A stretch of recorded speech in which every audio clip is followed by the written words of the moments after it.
यहाँ हम देखेंगे improvement of sentence and it is day 2 of improvement of sentence. तो सबसे पहले हमारा सेंटेंस है he has for good left India. He has for good left India. तो यहाँ पे हमें क्या करना है, इसमें जो एरर है वो एरर है हमारा सीक्वेंस से रिलेटेड। और फॉर गुड का मीनिंग होता है, फॉर गुड एक फ्रेज़ है जिसका मतलब है परमानेंट, है ना, हमेशा के लिए, परमानेंटली। तो वो उसने इंडिया को लेफ़्ट कर दिया है हमेशा के लिए, तो he has left for good India. तो ये तो गुड इंडिया आ जाएगा, अच्छा इंडिया, एडजेक्टिव की तरह काम करने लगेगा, है ना। और ही has left India for good, he has left India for good, good he has नहीं, ये नहीं, इम्प्रूवमेंट तो है। और हमारा जो आंसर होगा वो होगा ही हैज़ लेफ़्ट इंडिया, उसने इंडिया को छोड़ दिया है फॉर गुड, हमेशा के लिए। तो he has left India for good. Next question है we are credibly informed that the murderer has given himself up. The murderer have given himself up. तो इसका आंसर क्या होगा, यहाँ पर भी सीक्वेंस की बात है। We are informed, we are credibly informed. तो वी आर, जो यहाँ पे ये जो एडवर्ब आ रही है, इस एडवर्ब का जो प्लेस है वो प्लेस का ही दिक्कत है यहाँ पर। तो we are informed, we are informed that the murderer has credibly, नहीं, यहाँ ये नहीं आएगा, इसके लिए एडवर्ब यहाँ प्लेस नहीं करेगी। तो ये तो हमारा गलत हो जाएगा, इम्प्रूवमेंट करना ही है।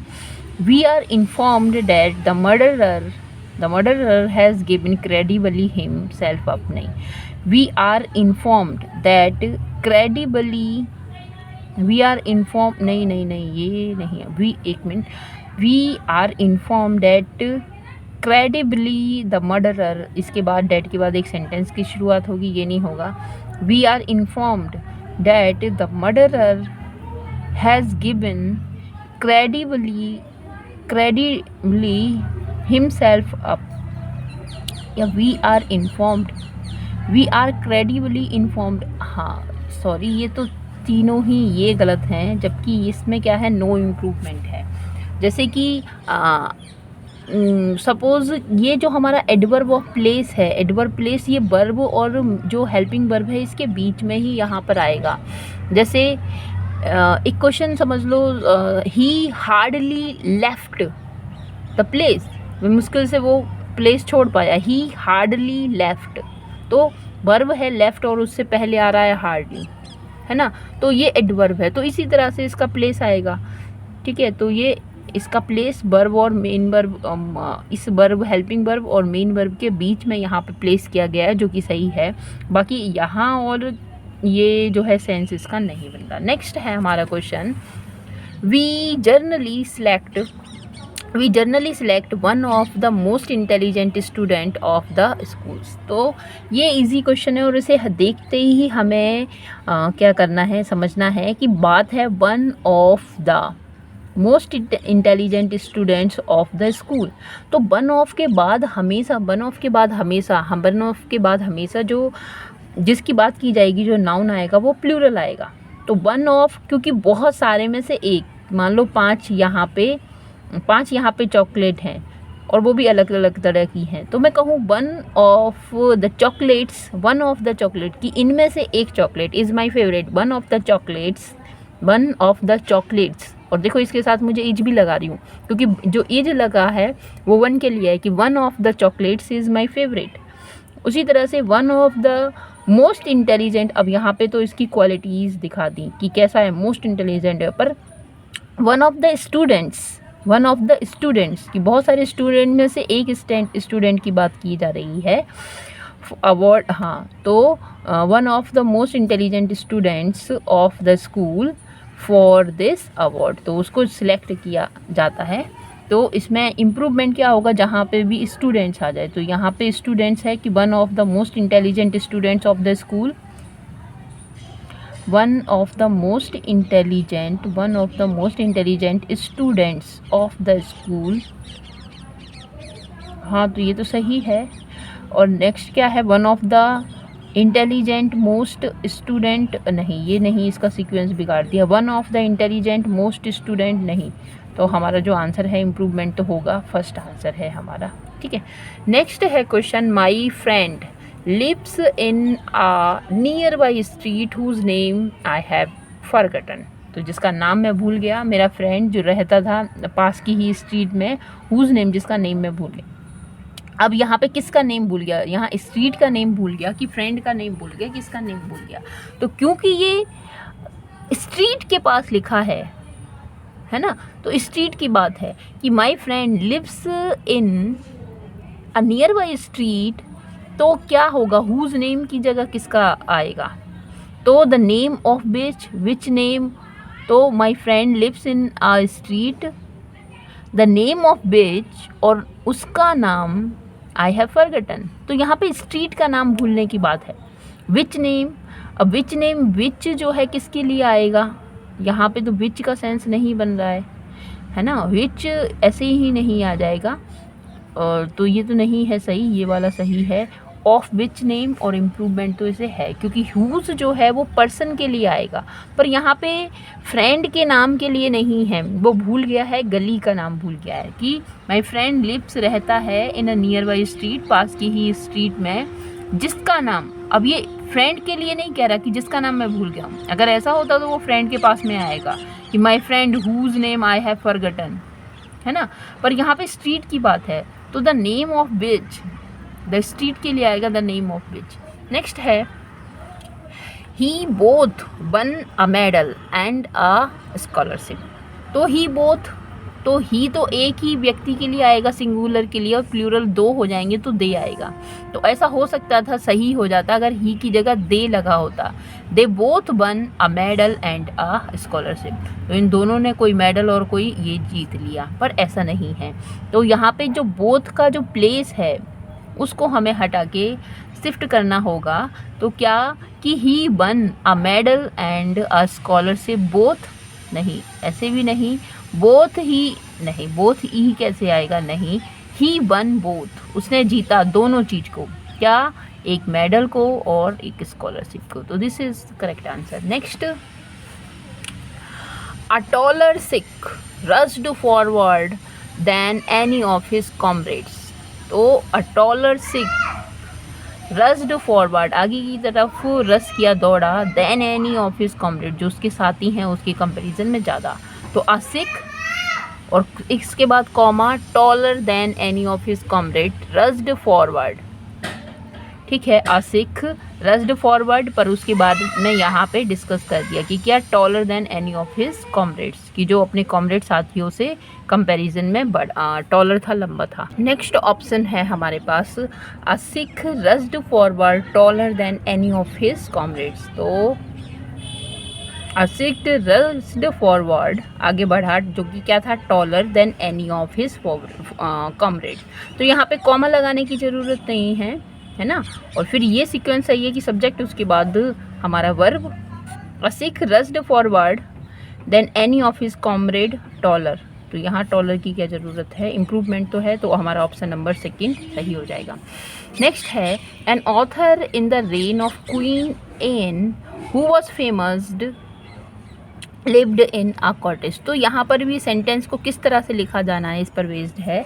तो an author in the rain, N author in the rain who was famous, नहीं, ये सीक्वेंस सही नहीं है। एन ऑथर, उसी के साथ ये रिलेटिव प्रोनाउन ही जुड़ेगा। N author who was famous, है ना, इन द रेन ऑफ, इस तरह से आएगा। तो an author who was famous in the reign of queen Anne lived in a cottage, तो ये सही है ऑप्शन। इसको भी पढ़ लेते हैं, इन अ रेन ऑफ क्वीन एन, तो सबसे पहले ये बता दिया, an author lived in a cottage, नहीं, ये सीक्वेंस तो सही नहीं है। नेक्स्ट है, in the absence of your support he would have lost the election, कि तुम्हारी सपोर्ट के एब्सेंस में, अनुपस्थिति में वो क्या हो जाता, लूज कर जाता, वोट इलेक्शन हार जाता। तो lacking your support he would have lost the election, या but for your support he would have lost the election, या he would have lost the election if you had not supported him. तो ये जो option है ये हमारा सही है ना, कि लैकिंग ऑफ योर सपोर्ट, कि तुम्हारे सपोर्ट की कमी होते हुए, या बट फॉर योर सपोर्ट, कि तुम्हारी इच्छा, सपोर्ट की इच्छा होते हुए, बट फॉर है ना, प्रपोजिशन के लिए यूज़ हुआ है। पर आंसर हमारा ये सही होगा कि ही वुड हैव, कि ऐसा हो जाता, और ये कंडीशनल सेंटेंस बन गया, if you had not support him, तो तुम उसे सपोर्ट नहीं करते तो ऐसा होता। My uncle is enough rich to buy a car, है ना। तो अब ये प्लेस है इस एनफ का, कि कहाँ पर ये प्लेस राइट है, कहाँ आना चाहिए। तो ये जो प्लेस है एनफ, ये रिच के बाद आना चाहिए। My uncle is rich enough, my uncle is rich enough to buy a car, ये सही है। रिचर नहीं, यहाँ कंपैरिजन नहीं किया है किसी से, रिचर नहीं होगा। नेक्स्ट है walking along the road an old man run over the lorry, इसका तो अर्थ ही अनर्थ है ना, कि वॉकिंग करते हुए रोड के किनारे, तो ओल्ड मैन क्या हो गया, रन ओवर, तो कुचला गया लॉरी के द्वारा। तो क्या होगा, walking along the road an old man run behind, पीछे की बात नहीं की गई है, यहाँ पर भी ओवर की बात है। Running along the road the lorry run over an old man, the lorry run over an old man while, हाँ ठीक है। Walking the lorry run over an old man, उसको लॉरी ने उस ओल्ड मैन को कुचल गया, उसके ऊपर से गुजर गई। Walking along the road, walking करते हुए वॉकिंग क्या कर रहा था, वॉकिंग तो वो ओल्ड मैन कर रहा है कि लॉरी कर रही है। तो एक बार फिर से समझते हैं इसे, the lorry run over an old man, ठीक है। वॉकिंग अलोंग, अब ऐसा होता कि while he was walking along the road, तो ये सही हो जाता। तो वो 3 वाला तो सही नहीं लग रहा, और ये भी सही नहीं है, ये भी सही नहीं है, इसका मतलब इसमें नो इम्प्रूवमेंट है। तो walking along the road, walking along the road, कि रोड के किनारे चलते हुए, an old man run over the lorry, तो old man run over the lorry, तो कुचला गया किसके द्वारा, लॉरी के द्वारा। इसको पैसिव में होना तो ज़्यादा बेटर रहता। नेक्स्ट,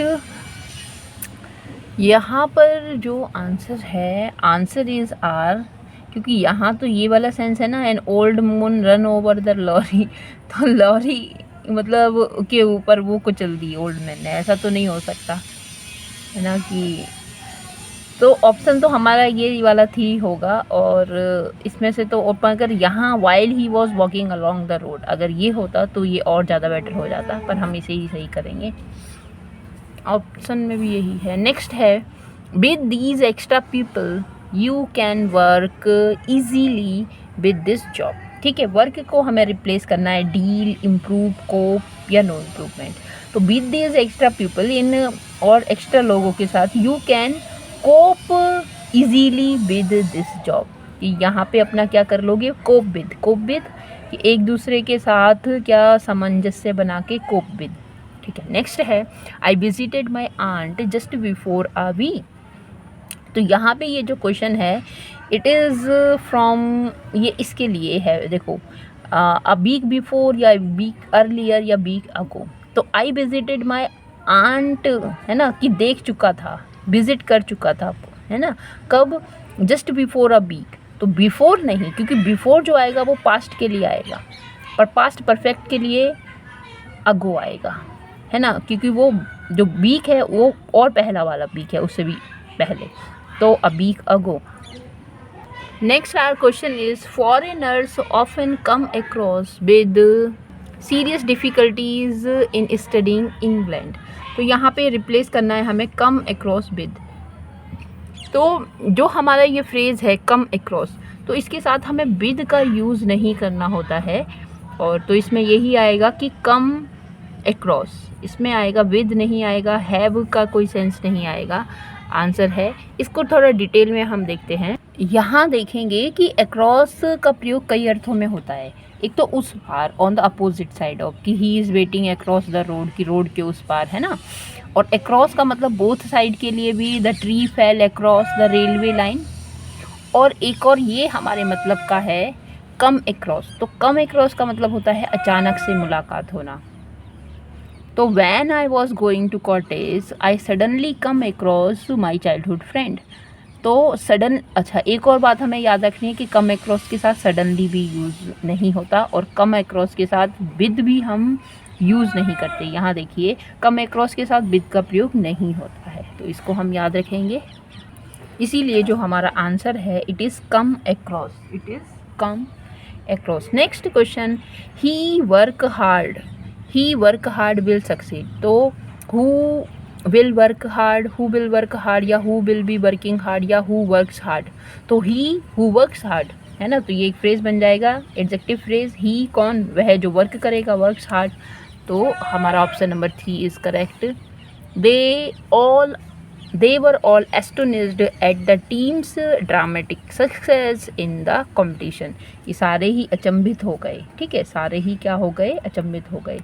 तो they were all astonished, तो were all astonished at, ठीक है, astonished के साथ at आता है, ये तो सही है, by नहीं आएगा, on भी नहीं आएगा, ठीक है। तो were astonished at all नहीं, पूरी तरह से नहीं। They were astonished at all, तो they पर कहने का मतलब ये पूरी तरह से नहीं, पर वहाँ जो सारे थे वो astonished हुए, अचंभित हुए हैं, ना कि पूरी तरह से, ठीक है। तो ऑप्शन हमारा नो इम्प्रूवमेंट यहाँ पे रहेगा, ये अपने आप में सही है। नेक्स्ट हम देखते हैं क्वेश्चन कि officials were asked to examine the likelihood of providing banking facilities in the area.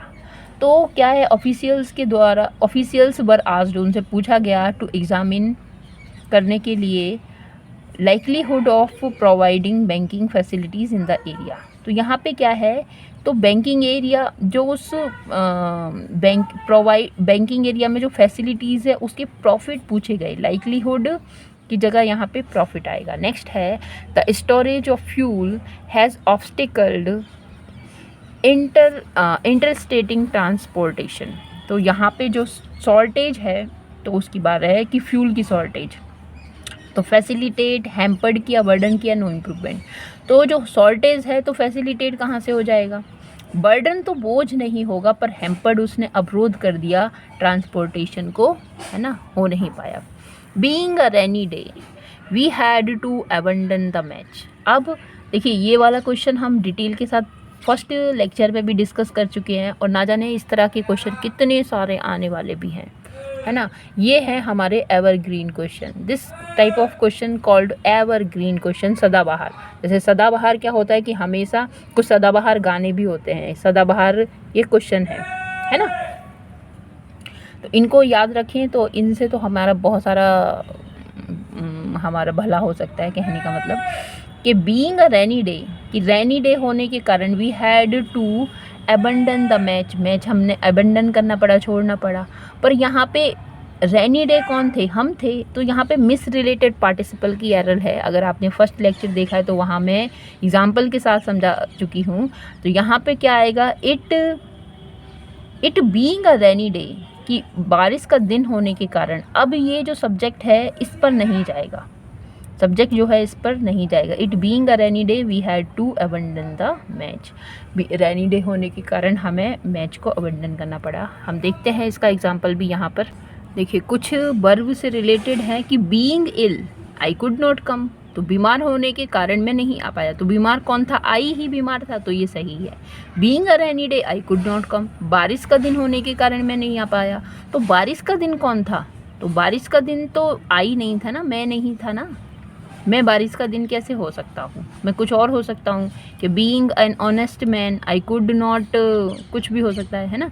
तो ये तो हो सकता है पर रेन नहीं। तो इस रेन का जो सब्जेक्ट होगा वो हमें देना पड़ेगा और रेन के लिए इट का यूज़ हम करेंगे। तो देखिए यहाँ पर it being a rainy day, तो ये बहुत पूछे जाते हैं, इसीलिए हमारा ये ऑप्शन होगा इट। होप करती हूँ कि समझ में आया। नेक्स्ट हम देखते हैं कि Rahul give me an old scissor. अब ओल्ड सीजर की यहाँ पे बात की गई है और हमारे कुछ ऐसे वर्ड्स हैं जिनमें हम एस लगाते हैं, वो वाले वर्ड्स हैं ना, जैसे पजामाज, और हम क्या कहेंगे सीजर्स है, टोंग्स है, एट्सेट्रा। तो यहाँ पे क्या आएगा, एन ओल्ड सीजर नहीं, एन ओल्ड सीजर गलत है। हमें कहना होगा Rahul give me a pair of old scissor, नहीं sorry, a pair of old scissors, हमें उसे सीजर्स कहना होगा क्योंकि वो पेयर से बनता है। नेक्स्ट है government officials keep throwing the buck to others. तो ये है कि कीप पासिंग होता है, keep passing the buck, keep passing the buck इसका मतलब होता है रिस्पॉन्सिबिलिटीज़। तो अभी भी जो गवर्नमेंट है क्या कर रही है, थ्रोइंग द बक कर रही है, पासिंग द बक कर रही है। हमारी जो रिस्पॉन्सिबिलिटी है एग्ज़ाम की वो आयोग को दे दी है और हम वेट करने के सिवा कुछ नहीं है मेरे पास, है ना। तो यहाँ पे ऑप्शन होगा हमारा passing. Thank you for watching it.